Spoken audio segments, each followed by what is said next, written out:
میں نے جو متعدد مواقع سے آیات مبارکہ آپ کو سنائی کہ ہر جگہ پر چوٹی کی چیز صبر ہے، آخری چیز جو بیان ہوتی ہے وہ صبر ہے۔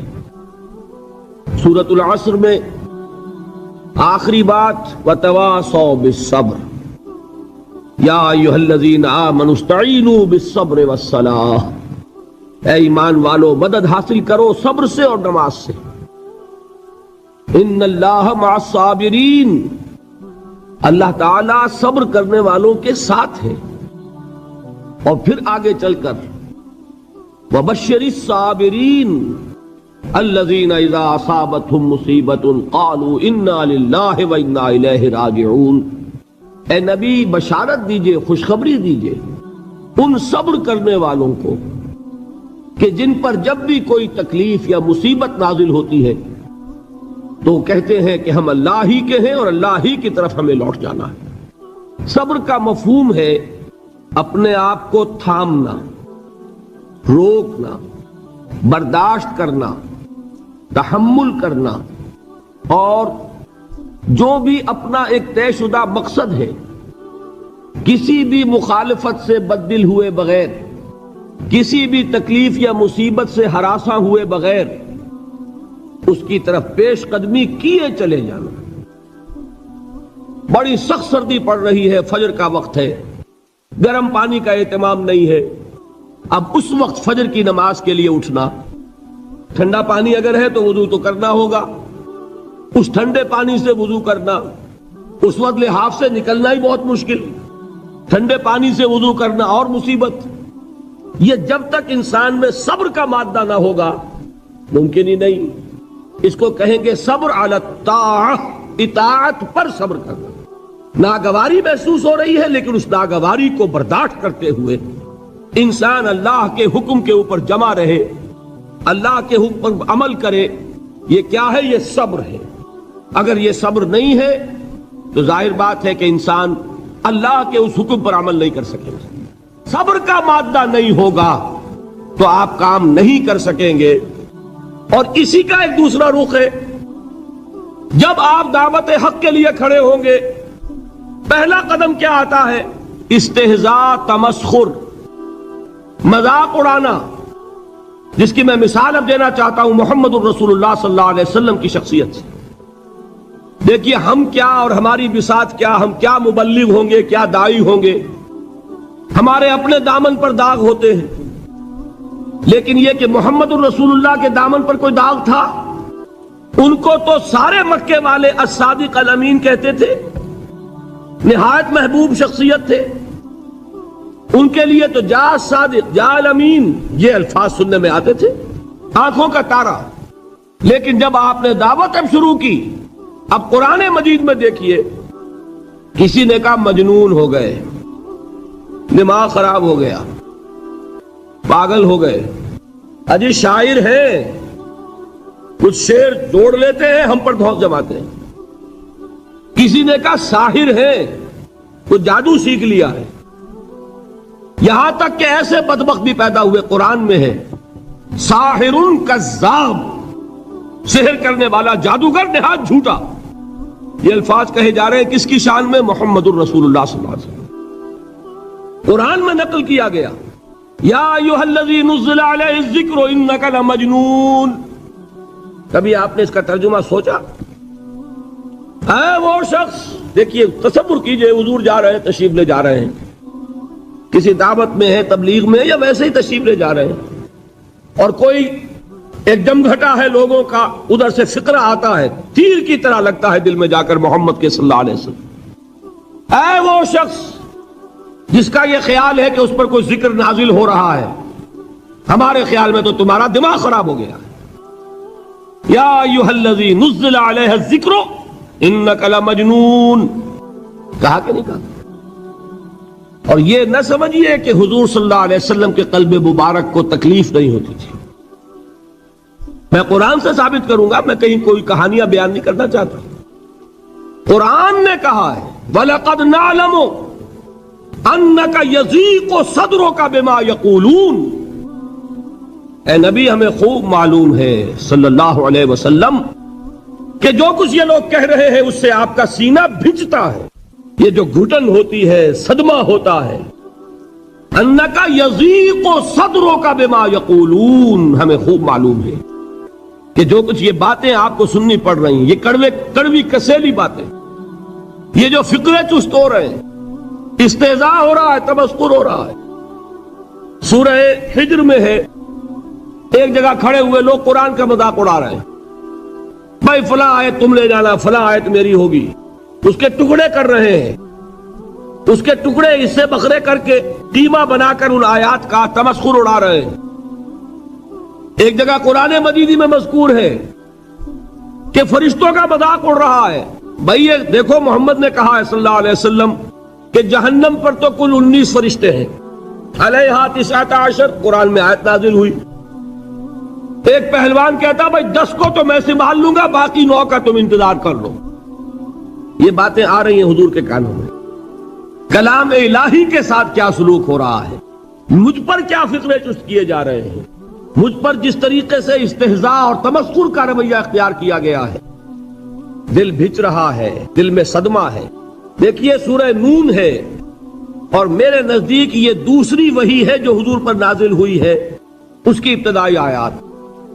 نون والقلم وما یسطرون ما انت بنعمت ربک بمجنون وان لک لاجرا غیر ممنون وانک لعلی خلق عظیم فستبصر ویبصرون بأیکم المفتون ان ربک هو یعلم بمن ضل عن سبیلہ وهو اعلم بالمہتدین. نون، قسم ہے قلم کی اور جو کچھ یہ لکھتے ہیں. اے نبی آپ اپنے رب کی نعمت سے مجنون نہیں ہیں. یہ کیوں کہا جا رہا ہے؟ حضور کو جو صدمہ پہنچا ہے وہی نازل ہوئی ہے دل جوئی کے لیے، تسلی کے لیے. آپ کیوں برا منا رہے ہیں؟ اے نبی آپ کیوں صدمہ اور رنج اور اندوہ محسوس کر رہے ہیں؟ ان بدبختوں کے کہنے سے کوئی آپ مجنون ہو جائیں گے؟ مانتا بے نعمت ربک بمجنون وَإِنَّ لَكَ لَأَجْرًا غَيْرَ مَمْنُونَ. آپ کو جو یہ صبر کرنا پڑ رہا ہے، آپ کو جو یہ جھیلنا پڑ رہا ہے، اس کی وجہ سے آپ کو وہ اجر ملے گا جس کا سلسلہ کبھی منقطع نہیں ہوگا.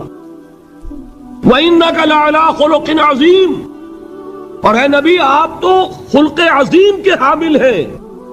آپ کا اخلاق، آپ کا کردار، آپ کی سیرت، آپ کی شخصیت میں طہارت، نفاست، پاکیزگی، آج تک دنیا نے کوئی پاگل، کوئی مجنون ایسا بھی دیکھا؟ یہ ساری باتیں اللہ تعالیٰ حضور کی دلجوئی کے لیے فرما رہے ہیں. اس سے آپ اندازہ کیجئے کہ کتنا صدمہ ہوتا ہوگا. یہی ہے، اس ساری چیز کو جمع کیجئے تو یہ چیز کیا ہے؟ وَاصْبِرْ عَلَىٰ مَا يَقُولُونَ وَاهْجُرْهُمْ هَجْرًا جَمِيلًا. صبر کرو اے نبی، صبر کرو اے محمد صلی اللہ علیہ وسلم، جھیلو اور برداشت کرو اس پر جو یہ کہہ رہے ہیں. یریدون لیطفئوا نور اللہ بافواہہم، یہ چاہتے ہیں کہ اللہ کے نور کو اپنے منہ سے بجھا دیں، پھونکے مار کے ہی بس. نور خدا ہے کفر کی حرکت پہ خندہ زن، پھونکوں سے یہ چراغ بجھایا نہ جائے گا. یریدون لیطفئوا نور اللہ بافواہہم واللہ متم نورہ ولو کرہ الکافرون. یہ چاہتے ہیں کہ اپنے منہ کی پھونکوں سے اللہ کے نور کو بجھا دیں، حالانکہ اللہ تعالیٰ تو اپنے نور کا اتمام فرما کر رہے گا، خواہ ان کافروں کو کتنا ہی ناگوار ہو. اس کی ترجمانی ہے نور خدا ہے کفر کی حرکت پہ خندہ زن، پھونکوں سے یہ چراغ بجھایا نہ جائے گا. یہی وجہ دیکھیے مکی صورتوں میں خود نبی اکرم صلی اللہ علیہ وسلم کو اتنے مختلف پیرایوں میں صبر کا حکم دیا گیا. کچھ مثالیں میں دے چکا ہوں، وَلِرَبِّكَ فَاصْبِرْ، اسی طریقے سے وَاصْبِرْ كَمَا صَبَرَ أُولُو الْعَزْمِ مِنَ الرُّسُلِ، اے نبی صبر کیجئے جیسے کہ صبر کیا ہمارے اولو العزم رسولوں نے. وَاصْبِرْ وَمَا صَبْرُكَ إِلَّا بِاللَّهِ، اے نبی صبر کیجئے اور آپ کا صبر تو اللہ ہی کے سہارے ہے. وَاصْبِرْ لِحُکْمِ رَبِّكَ، یہ سورہ نون جس کی ابتدائی آیات میں نے آپ کو سنائی، نون والقلم وما یسطرون ما انت بنعمت ربک بمجنون، اس کا اختتام کیا ہوتا ہے؟ وَاصْبِرْ لِحُکْمِ رَبِّكَ وَلَا تَكُنْ كَصَاحِبِ الْحُوتِ إِذْ نَادَىٰ وَهُوَ مَكْظُومٌ. اے نبی صبر کیجئے اپنے رب کے فیصلے کا، انتظار کیجئے اور اس مچھلی والے کے مانند نہ ہو جائیے۔ مچھلی والا کون؟ حضرت یونس علیہ السلام۔ مچھلی والے نے اپنے دینی حمیت اور غیرت جو تھی اس کی وجہ سے اللہ کے حکم کا انتظار نہیں کیا، اپنی قوم کو چھوڑ کر چل دی۔ نبی کا، رسول کا یہ معاملہ ہوتا ہے۔ جیسے کہ آپ کو معلوم ہے کوئی افسر ہے کسی حکومت کا، وہ اپنی پلیس آف ڈیوٹی کو نہیں چھوڑ سکتا، he must stick to his place of duty.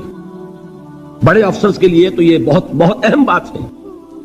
تو اے رسول، جہاں آپ کو ہم نے تعینات کیا ہے آپ وہاں سے ہل نہیں سکتے کہ ذرا مخالفت ہوئی، لوگوں نے فقرے چست کیے اور آپ کہیں اور چل دیے، دفع ہوئیے، یہ بات نہیں سننا چاہتے، میں کسی اور کو سناؤں گا۔ ہو سکتا ہے نا؟ ہم تو کرتے ہیں نا یہ، اس لیے کہ ہمیں تو اللہ نے کہیں تعینات تو نہیں کیا نا۔ اگر ایک جگہ کے لوگ بات نہیں سنتے، چلو بھائی ہم کہیں اور جائیں گے، وہاں بات سنائیں گے۔ لیکن رسول کا معاملہ ہوتا ہے جو اس کی پلیس آف اپوائنٹمنٹ ہے، he cannot leave his place without the express permission of Allah سبحانہ و تعالی۔ آپ نے یہ سنا ہوگا، سیرت کی تقاریر میں پڑھا ہوگا کہ مدینے کی طرف ہجرت کی اجازت حضور نے تمام صحابہ کو دے دی، خود منتظر رہے جب تک کہ اللہ کی طرف سے اجازت نہیں آ گئی۔ حضرت ابوبکر پوچھتے رہتے تھے حضور اجازت آ گئی کہ نہیں؟ نہیں ابھی نہیں آئی۔ حضور اذن آ گیا؟ نہیں آیا، ابھی نہیں آیا۔ حبشہ کی طرف سب کو بھیج دیا، اجازت دے دی جو جانا چاہے چلا جائے۔ حضور کی صاحبزادی جو حضرت عثمان کے نکاح میں تھی وہ بھی ہجرت کر رہی، لیکن حضور تو نہیں گئے۔ رسول نہیں چھوڑ سکتا اپنی جگہ کو، یہاں تک کہ تمام تقریباً صحابہ چلے گئے، حضور رہ گئے، حضرت ابوبکر رہ گئے، حضرت علی رہ گئے، اور حضرت ابوبکر پوچھ رہے ہیں بار بار اجازت آئی یا نہیں؟ نہیں ابھی نہیں آئی۔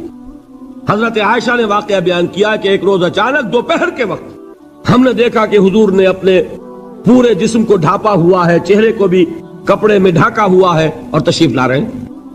یہ اس میں تعجب کی بات یہ کہ عرب میں آج بھی آپ کو معلوم ہے کہ یہ چیز جو ہے ان کی روایات کے خلاف ہے کہ دوپہر کے وقت کوئی کسی سے ملنے جائے۔ یہ وقت جو ہے قیلولے کا ہے، آرام کا ہے۔ تو این ٹھیک دوپہر کے وقت تشریف لائے حضور، آپ نے آ کے حضرت ابوبکر سے فرمایا کہ اجازت آ گئی ہے۔ حضرت ابوبکر نے بہت خوش ہو کر ایک بات کہی، حضور میں نے 2 اونٹنیاں تیار کی ہوئی ہیں۔ یعنی اب آپ وہ تو سوچتے تھے نا شاباش ملے گی کہ میں نے تیاری کی ہوئی ہے، میں نے 2 اونٹنیوں کو خوب کھلا پلا کے فربا کیا ہوا ہے، بڑی توانا ہے تاکہ ہم تیزی کے ساتھ سفر کر سکیں۔ حضور نے توقف کیا، فرمایا ہاں ٹھیک ہے، 1 اونٹنی میں استعمال کروں گا لیکن میں اس کی قیمت ادا کروں گا۔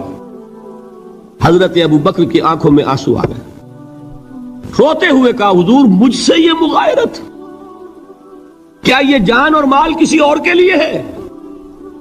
آپ مجھ سے بھی کہہ رہے ہیں میری اونٹنی جو ہے وہ بھی بلا معاوضہ آپ قبول نہیں فرما رہے۔ یہ ہے محمد الرسول اللہ کی غیرت اور حمیت کا معاملہ۔ اب دیکھیے ایک بات عجیب ہے، یہ ربط اپنے ذہن میں رکھیے، اللہ تو صبر کی تلقین کر رہا ہے اپنے رسول کو، اور رسول یہی تلقین کر رہے ہیں اپنے صحابہ کو، صبر کرو، جھیلو، برداشت کرو، ہاتھ مت اٹھانا، کوئی جوابی کارروائی نہیں ہوگی، بلکہ اپنے اوپر جھیلو جو کچھ جھیلنا ہے، ڈٹے رہو، پیچھے مت ہٹنا، یہ صبر ہے، لیکن ہاتھ اٹھانے کی اجازت نہیں۔ چنانچہ اب ذرا چشم تصور سے دیکھیے، ابو جہل اس نے جو بدترین روش اختیار کی، وہ ایک خاندان تھا حضرت یاسر، ان کی اہلیہ حضرت سمیہ، اور ان کے فرزند حضرت عمار رضی اللہ تعالی عنہم۔ یہ غلام نہیں تھے، حضرت سمیہ تو کنیز تھیں لیکن یاسر غلام نہیں تھے۔ ان کی کہانی یہ ہے، واقعہ یہ ہے کہ یہ بہت نیک آدمی تھے یاسر، یمن کے باشندے۔ انہیں کو خواب میں بشارت ہوئی کہ نبی کا ظہور ہونے والا ہے مکے میں، جاؤ شاید ان کے قدموں تک پہنچ جاؤ۔ یہ یمن سے ترک وطن کر کے مکے آ گئے۔ ابو جہل کا ایک چچا تھا، بہت شریف النفس انسان، اس کے ساتھ معاہدہ کیا، حلیف بن کر اور وہ مکے میں رہنے لگے. اس لیے کہ یہ نوٹ کر لیجئے مکہ اس وقت ایک قبیلے کا شہر تھا، صرف قریش. یا قرشی رہ سکتا تھا وہاں یا قرشی کا حلیف، کہ اگر تو کسی قرشی نے آپ کو امان دی ہوئی ہے تو آپ رہ سکتے ہیں مکے میں، ورنہ نہیں. یا تیسرے قرشی کا غلام، غلام تو ملکیت ہی ہے اس کی، جیسے بھیڑ بکری ہے کسی قرشی کی اسی طرح اس کے غلام ہے. یہ تین کیٹیگریز تھی انسانوں کی مکے میں. اسی کو نوٹ کیجئے کہ جو بیچارے غلام تھے وہ سب سے زیادہ ستائے گئے، اس لیے کہ غلاموں کے تو حقوق ہی کوئی نہیں تھے. بلال غلام تھے، ابو فقی غلام تھے، زنیرہ ایک کنیز تھی. ان کو جو ماریں پڑی ہیں اس کا آپ کو معلوم ہے. حضرت بلال کے ساتھ جو کچھ امیہ ابن خلف نے کیا، کہ جس طریقے سے کہ حیوانوں کی لاشیں جو ہے کھینچ کر گھسیٹ کر لے جائی جاتی ہیں، ان کی گردن میں رسی ڈال کر گھسیٹتے، اسی طریقے سے حضرت بلال کے گردن میں رسی ڈال کر ٹھیک دوپہر کے وقت مکے کی سنگلاخ گلیوں کے اندر گھسیٹا جاتا تھا. نیچے زمین جل رہی ہے توے کی طرح، اور ویسا بھی ہوتا تھا کہ چت لٹا دیا، اوپر سے وہ آگ مکے کا کہ سورج جو ہے ذرا نوٹ کیجئے آگ برسا رہا، نیچے زمین توے کی طرح جل رہی ہے. اور ایک بھاری سل بھی لا کر جو ہے سر پر رکھ دی، چھاتی پر رکھ دی گئی ہے کہ آواز نہیں نکل رہی، جھاگ نکل رہے منہ سے. لیکن اس حال میں بھی احد احد احد، ایک ایک اللہ، قل هو اللہ احد، الفاظ نکل رہے. یہ ہے وہ صبر، صبر علی الابتلاء، صبر علی الایذاء. یہ ابتلاء اور ایذاء پر صبر ہے. جھیلو، برداشت کرو، اس توحید پر قائم رہو، محمد کی رسالت کے اقرار کرتے رہو صلی اللہ علیہ وسلم، لیکن ہاتھ نہیں اٹھانا. اب میں آپ کو بتا رہا تھا یہ تو غلام تھے، یہ جو تھے یاسر یہ حلیف تھے، غلام تو نہیں تھے نا. البتہ وہ ابو جہل کے چچا کی کنیز تھی یہ سمیہ، انہوں نے اجازت لے کر ان سے نکاح کر لیا، یہ تو کنیز رہیں گی. بیٹا جو ہوا وہ بھی ایک طرح سے